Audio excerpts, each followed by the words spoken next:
공부 안 하면 나중에 커서 저 아저씨처럼 된다. 누구나 한 번쯤 들어봤을 겁니다. 어릴 적 엄마 손을 잡고 걷다가 길거리에서 빗자루를 드신 아저씨를 보면 어김없이 나오던 그 말. 아이는 그 말의 의미를 정확히 이해하지 못하면서도 왠지 모르게 그 아저씨를 불쌍한 사람으로 기억하게 됩니다. 열심히 공부하지 않으면 저렇게 된다고. 저렇게 되면 안 된다고. 그런데 정말 그럴까요? 저는 그 말을 철석같이 믿으며 자랐습니다. 공부했습니다.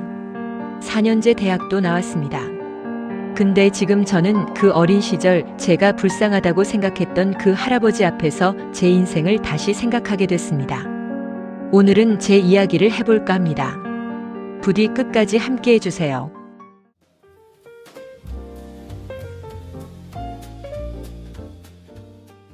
제 이름은 박준혁, 올해 33입니다. 저는 경기도 수원의 평범한 아파트에서 자랐습니다. 아버지는 중소기업 사무직, 어머니는 마트 파트타임. 넉넉하진 않았지만 부족하지도 않은 딱 평범한 가정이었습니다. 어머니는 교육열이 높은 분이었습니다. 학원을 빠지는 법이 없었고 성적표가 나오는 날이면 식탁 앞 분위기가 달라졌습니다. 어머니의 교육 철학은 단순하고 명확했습니다. 공부를 잘해야 좋은 대학에 간다. 좋은 대학에 가야 좋은 직장을 얻는다. 좋은 직장을 얻어야 사람답게 산다. 그 공식은 제 머릿속에 아주 어릴 때부터 새겨졌습니다. 초등학교 3학년 때였습니다. 어머니 손을 잡고 학원에 가던 길이었는데 골목 어귀에서 주황색 조끼를 입은 아저씨 한 분이 커다란 빗자루로 길을 쓸고 계셨습니다. 나이가 꽤 있어 보이는 분이었고 허리가 약간 굽어 있었습니다. 어머니가 제 손을 꼭 쥐며 말했습니다. 준혁아, 봐봐. 공부 안 하면 나중에 저렇게 된다. 알지? 저는 고개를 끄덕였습니다. 그 아저씨의 뒷모습이 눈에 박혔습니다. 빗자루질 하는 구분 등 주황색 조끼, 먼지가 날리는 골목. 그게 실패한 인생의 이미지로 제 머릿속에 저장됐습니다. 그때부터였습니다. 저는 그 이미지가 되지 않기 위해 공부를 했습니다. 두렵기도 했고 그게 당연한 거라고 믿기도 했습니다. 나중에 알았습니다만 그 아저씨가 쓸던 골목 바로 옆에 오래된 4층짜리 건물이 하나 있었습니다. 어머니의 바람대로 저는 열심히 공부했습니다. 중학교 때까지는 성적이 나쁘지 않았습니다. 하지만 고등학교에 올라가면서 현실의 벽이 느껴지기 시작했습니다.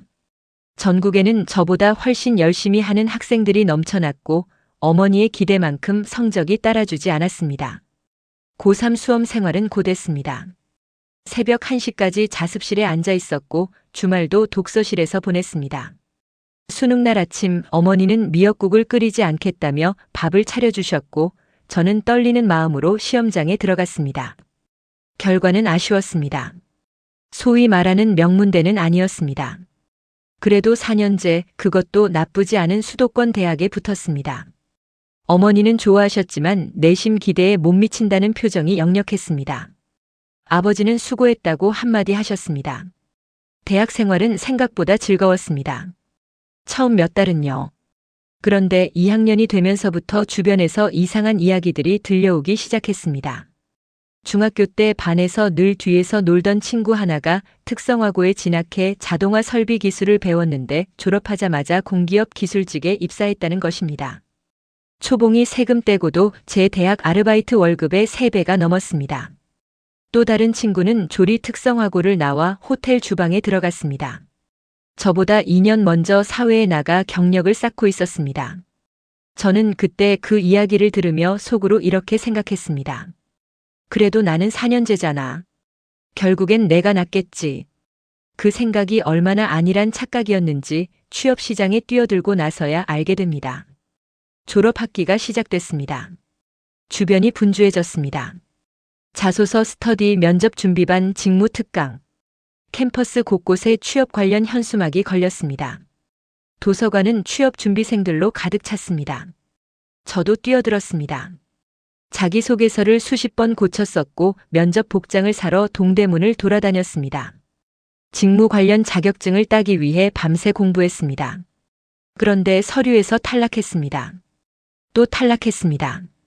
또 처음엔 운이 나쁜 거라 생각했습니다. 두 번째도 세 번째도. 그런데 10번째, 20번째가 되자 그게 운의 문제가 아니라는 걸 알게 됐습니다. 대기업은 애초에 넘사벽이었고 중견기업은 경력직을 원했고 중소기업은 연봉이 너무 낮거나 조건이 맞지 않았습니다. 이른바 스펙의 싸움에서 저는 어정쩡한 위치였습니다. 명문대도 아니고 특출난 자격증이 있는 것도 아니고 해외 연수 경험이 있는 것도 아니었습니다. 4년제 대학 졸업장. 그게 저의 전부였는데 그것만으로는 아무것도 되지 않는 세상이었습니다. 졸업 후 8개월이 지났습니다. 어머니는 말이 없어지셨습니다. 아버지는 밥 먹을 때 뉴스만 보셨습니다. 저는 방에서 자소서를 쓰고 거절 메일을 받고 다시 쓰는 것을 반복했습니다. 그러던 어느 날 중학교 동창 단톡방에 사진이 올라왔습니다. 특성화고 나온 그 친구가 새 차를 뽑았다는 사진이었습니다. 저는 휴대폰을 덮었습니다. 졸업 후 11달 만에 겨우 직장을 구했습니다. 중소제조업체였습니다. 사무직이라 했지만 실제로는 현장 지원 업무가 절반이었습니다. 재고 파악, 납품 준비, 가끔은 직접 물건을 옮기는 일도 했습니다. 양복을 입고 가야 할 것 같아 첫날 차려입고 갔더니 현장 팀장님이 보시고는 작업복 받아요라고 하셨습니다. 연봉은 2,200만 원이었습니다. 세금 떼고 나면 한 달에 160만 원 남짓. 교통비 빼고 점심값 빼고 부모님께 조금 드리고 나면 남는 게 없었습니다. 저축은 꿈도 못 꿨습니다. 그래도 다녔습니다. 다른 방법이 없었습니다. 일은 힘들었습니다.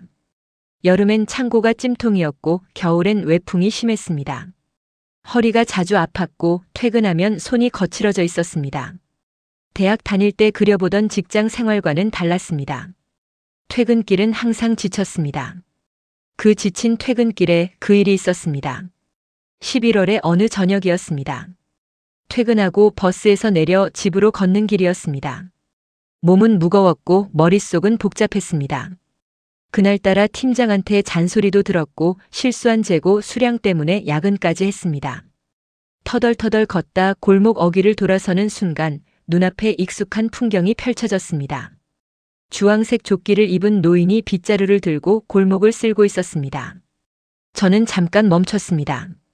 어딘가 낯익었습니다.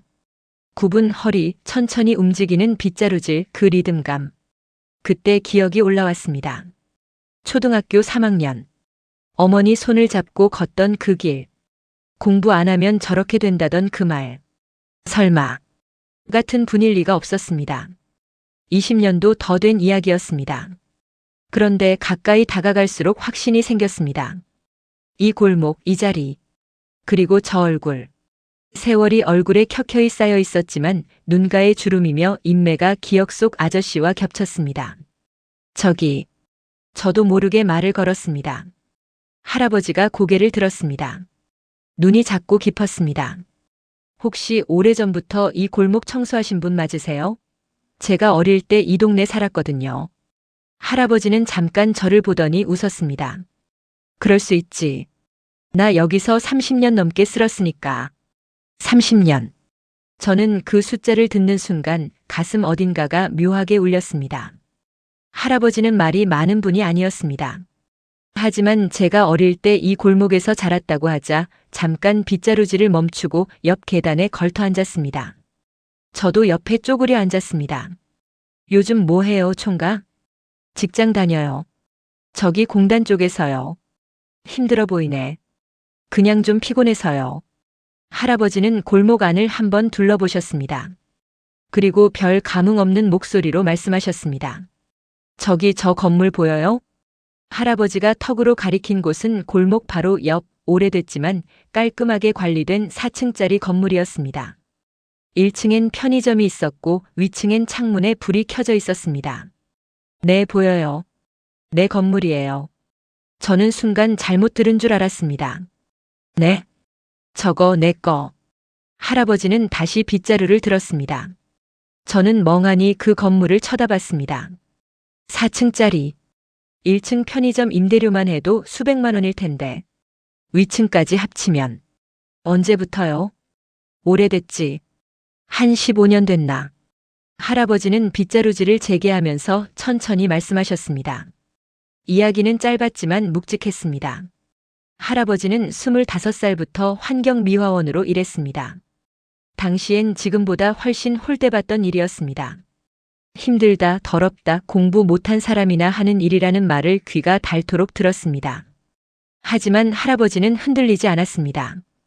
이유는 단순했습니다. 이 일이 부끄럽지 않았기 때문이었습니다. 길이 깨끗해야 사람들이 기분 좋게 걷잖아. 그게 내 일이야. 부끄러울 게 없지. 할아버지는 번듯한 것을 원하지 않았습니다. 대신 허투루 쓰는 법이 없었습니다. 월급을 받으면 생활비를 딱 정해놓고 나머지는 전부 통장에 넣었습니다. 외식은 거의 안 했습니다. 옷은 오래 입었습니다. 담배도 술도 하지 않았습니다. 쓸데없는데 안 쓰면 돈이 쌓여. 느리지만 30년 가까이 그렇게 살았습니다. 그러다 이 골목 옆 건물이 경매에 나왔습니다. 할아버지는 평생 모은 돈을 전부 끌어모았습니다. 주변에서 말렸습니다. 환경미화원이 무슨 건물이냐고. 리스크가 너무 크다고. 할아버지는 샀습니다. 내가 이 골목을 30년 넘게 쓸었어. 이 골목이 어떻게 돌아가는지 나만큼 아는 사람이 없어. 여기 사람들이 뭘 필요로 하는지도. 그게 정보야. 건물을 산 뒤 리모델링을 했습니다. 1층은 편의점에 임대 줬고 나머지는 소형 사무실과 원룸으로 채웠습니다. 공실이 난 적이 거의 없었습니다. 골목 안쪽이라 임대료가 저렴하면서도 교통이 편리했기 때문입니다. 할아버지가 30년 동안 이 동네를 쓸면서 몸으로 알게 된 것들이었습니다. 지금도 왜 쓰세요? 제가 물었습니다. 할아버지는 잠깐 빗자루를 보더니 말했습니다. 이게 내 일이니까. 건물 생겼다고 달라질 게 없잖아. 저는 그 말을 듣고 한동안 아무 말도 하지 못했습니다. 집으로 돌아오는 길이 달랐습니다. 몸은 여전히 피곤했습니다. 연봉도 그대로였고 내일 출근해야 한다는 사실도 변하지 않았습니다. 그런데 뭔가가 달랐습니다. 저는 걸으면서 계속 할아버지의 말이 머릿속을 맴돌았습니다. 이 일이 부끄럽지 않았다. 길이 깨끗해야 사람들이 기분 좋게 걷는다. 그게 내 일이다. 저는 반성했습니다. 저는 지금까지 일을 두 가지로만 분류해왔습니다. 좋은 일과 나쁜 일, 성공한 직업과 실패한 직업. 그 기준은 어릴 때 어머니 손을 잡고 들은 그 한마디에서 시작됐습니다. 공부 안 하면 저렇게 된다. 하지만 생각해보면 이상한 말입니다. 도시가 매일 아침 깨끗한 건 누군가 새벽에 빗자루를 들었기 때문입니다. 건물이 제때 지어지는 건 현장에서 땀 흘린 사람이 있기 때문입니다. 공장이 돌아가는 건 기계를 만지는 사람이 있기 때문입니다.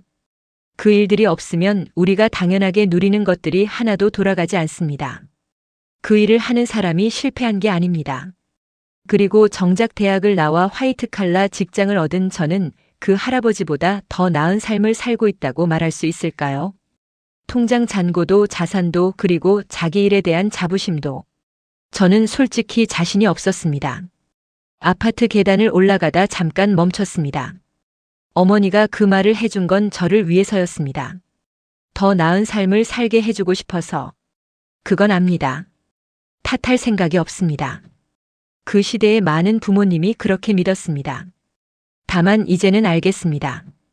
그 말은 틀렸습니다. 정확하게는 절반만 맞습니다. 공부는 중요합니다. 하지만 공부만이 답이 아닙니다. 어떤 일을 하느냐가 그 사람의 가치를 결정하지 않습니다. 어떻게 하느냐가 결정합니다. 할아버지는 빗자루를 잡았습니다. 30년 동안. 그리고 그 30년이 건물이 됐습니다. 저는 무엇을 30년 동안 할 수 있을까? 지금 하는 이 일을 부끄럽지 않다고 말할 수 있을까? 방문을 열고 들어가 불을 켰습니다. 책상 위에 내일 제출할 서류가 쌓여 있었습니다. 저는 자리에 앉았습니다. 그리고 처음으로 그 서류를 부끄럽지 않은 눈으로 바라봤습니다. 그날 이후 저는 조금씩 달라졌습니다. 거창한 변화는 아니었습니다. 여전히 같은 직장을 다녔고 연봉도 그대로였습니다. 하지만 퇴근길에 발걸음이 조금 가벼워졌습니다. 일을 대하는 태도가 달라졌습니다. 재고 정리가 하찮게 느껴지던 게 이게 있어야 공장이 돌아간다는 생각이 들기 시작했습니다. 물건을 옮기는 게 체면 구긴다 싶던 게 그냥 오늘 해야 할 일이 됐습니다. 반년쯤 지나자 팀장이 따로 불렀습니다. 박 씨, 요즘 일 잘하더라고.